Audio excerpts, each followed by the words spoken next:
Hey YouTube, I'm Mr. Terry, a high school history teacher. Welcome back to another Historian Reacts video. All right, in today's video, we are checking out History Matters, which is a channel favorite here. And I put some videos into this week's Patrons Pick Poll over at Patreon, and our awesome patrons selected this topic, and it is, why did so many countries get involved in the Boxer Rebellion? All right, the original video link is down below. Make sure you support History Matters. They are awesome. They do awesome, really short, like 3 to 5 minute videos. If you're looking for something quick and informative, they're kind of the best for that. Hey, before we begin though, quick word from our sponsor. For the past couple of months, I've been telling you guys about Skillshare. I've been using Skillshare to learn more about Adobe Premiere Pro. And now I'm looking to improve my YouTube thumbnails. Specifically, I'm taking a YouTube thumbnail masterclass from Patty of the YouTube channel The Budgeteers over at Skillshare. If you don't know or you need reminding, Skillshare is an online learning community with thousands of inspiring classes for creators. Explore new skills, deepen existing passions, and get lost in creativity. It's curated specifically for learning, meaning there are no ads, and they're always launching new premium classes, so you can stay focused wherever your creativity takes you. Already in the class that I'm taking on Skillshare, I'm learning some really simple YouTube thumbnail ideas. For example, I learned about the 1-second rule. If you show your thumbnail to someone for 1 second, they should be able to tell you what the video is going to be about. And if they can't, that means you should probably change your YouTube thumbnail. I'm learning all kinds of very practical stuff like this, and so can you, because Skillshare is offering a great deal to our YouTube community. The first 1,000 of my subscribers to use the link down in the description is going to get a free 1-month trial of Skillshare, so you can start exploring your creativity today. All right, let's get to the video. It's no secret that in the late 19th century, the great powers didn't get along. Yet the... Oh, I just barely passed this, It's no but secret that in the late 19th century... I love their little sus eyes. They're just like, And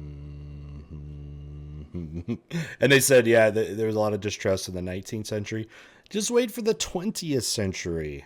The great powers didn't get along. Yet, these nations, despite their mutual distrust and rivalries, all worked together to suppress China's Boxer Rebellion at the turn of the 20th century. Yep. Which raises the question, why? Why did so many great powers work together despite the fact that they hated each other? So, can I just insert money? It's the era of imperialism and industrialization. It's money. Yeah, there's prestige and nationalism and militarism and all that stuff, but come on. There's things that surpass relationships. Countries aren't friends, right? If they have a common enemy or some kind of common goal, even they can make it work, right? I mean, look at the world wars that are about to happen after this, World War I and World War II. These countries didn't get along. They were allies. Just because you're ally doesn't mean you're friendly necessarily. It's about having, again, common goals, or again, at the very least, common enemies. And that's, in a way, I think what's going to be happening here. First, a brief overview. The Boxer Rebellion began in 1899 and came about as a result of the Qing government's weakness against foreign colonial powers. Right. These powers had received major concessions from the Chinese. Yeah, check this out. So now it's been decades and decades that European nations have been coming in and exploiting China. China wasn't able to put up, be able to protect itself in the way that it would have wanted to. In this industrial era with these European and other foreign nations, they are very powerful and they can protect their economic interests. And there's a lot of nations involved in China here. And of course, they had a lot of backlash in Chinese society, right? Got these foreigners that are coming in and uprooting cultural values and are, definitely exploiting things because there's not a lot of fair trade. It's not fair trade that's happening here. But you can see this is some of the things that the Europeans are wanting to maintain, whether the Chinese like it or not. Rights to resources, again, that's huge. This is the Industrial Revolution era where European nations that are small in size, which most of them are low on resources, right? Or lower and want more or cheaper resources. Control over schools and a place to practice war. Isn't that something you want to have in your country, is other countries to be able to practice war? That would suck. Including economic domination in several provinces, ownership of important ports, freedom to proselytize throughout all of China, and Europeans were also exempt from Chinese law. And that was a major thing. I mean, from the get-go, when Europeans started showing up in like the 1500s in China, China very apprehensive to, a very aggressive form of proselytizing, by Christians and things. And that was not something they liked. China has a history. They want to maintain their culture. It's been like that for millennia. And this is the time among a handful that they are being completely exploited by foreign powers. And they don't like it. All of these were embarrassing for China, but the last two in particular were sore points for the Chinese people. Yep. It wasn't long until some of them took matters into their own hands and began to arm themselves and retaliate against foreigners in China against the wishes of the Chinese government. Right.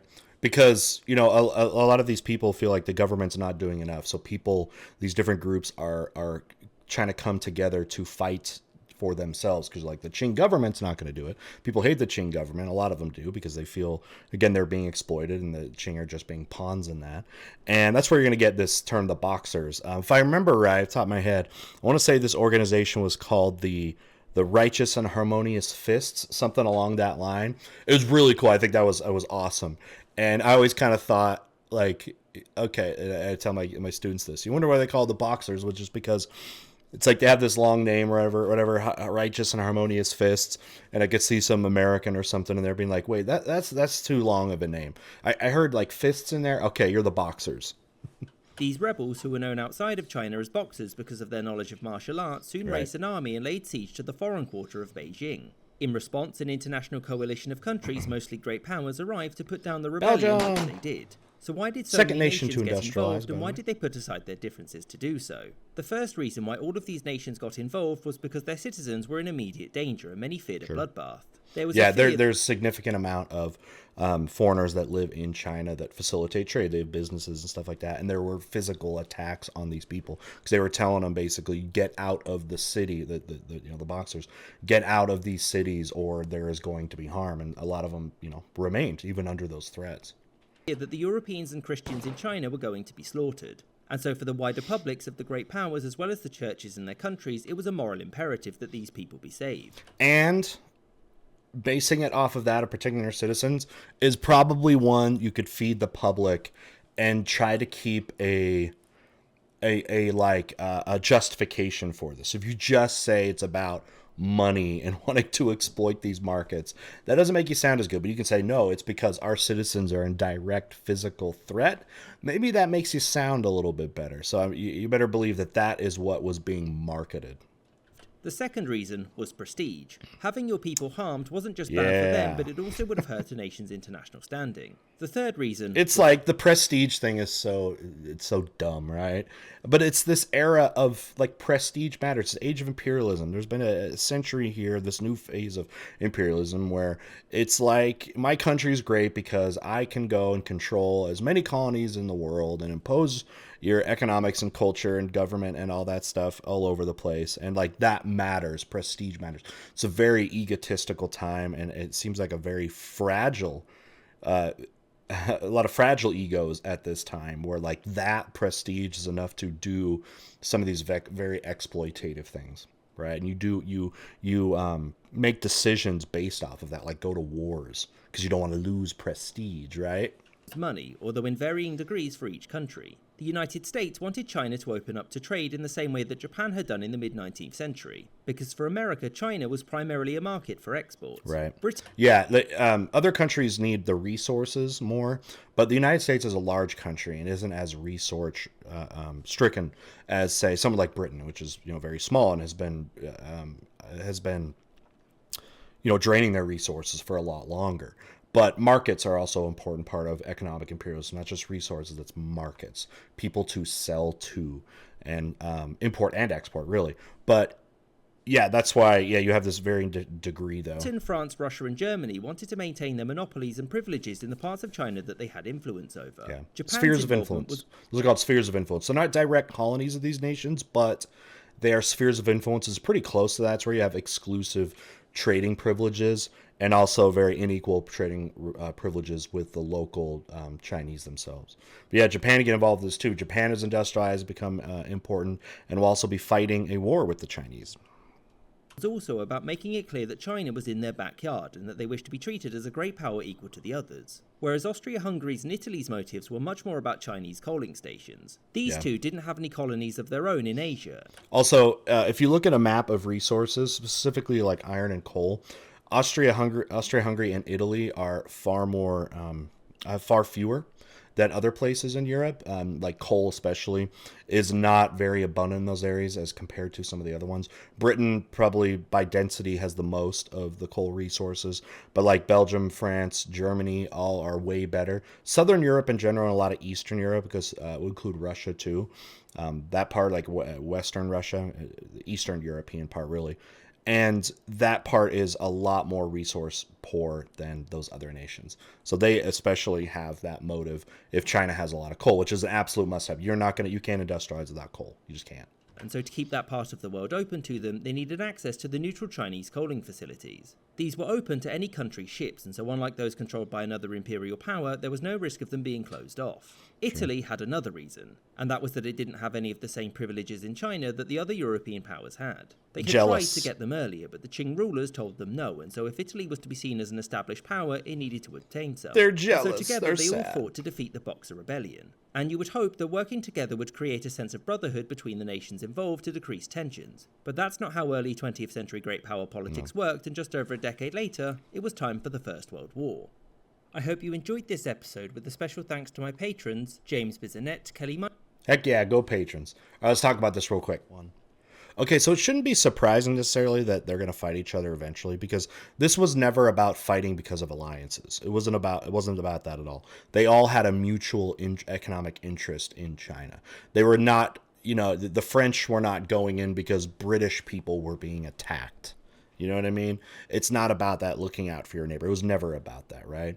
I mean, even with like World War I, which had a little bit more of that because you had like these established alliances, that was never the major reason either, right? I mean, alliances, yes, they matter from a militaristic perspective, but then, you can move it on and how the lines change in World War II, right? Countries that have fought with each other are now going to be fighting against each other.